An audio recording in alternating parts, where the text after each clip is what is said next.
வாழ்க்கையில் அடுத்த கட்டத்திற்கு நகர முதலில் இலக்கு இலக்கு இல்லாத கனவு வெறும் ஆசை மட்டுமே.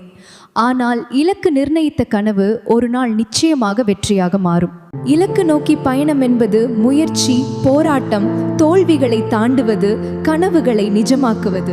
இலக்கை அடையும் வரை துணிச்சலாக எடுக்கும் ஒவ்வொரு முயற்சியும், ஒவ்வொரு போராட்டமும் கனவை அடைய தொடர்ந்து செய்யும் முயற்சிகளின் பாதை.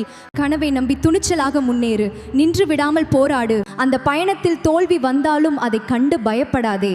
ஏனெனில் தோல்வி என்பது வெற்றியின் கதவை திறக்கும் ஒரு மறைமுக படிக்கட்டு. கனவு காண்பது எளிது, ஆனால் அந்த கனவுக்காக போராடுவதுதான் உண்மையான தைரியம். தைரியமாக முதல் அடியை எடு.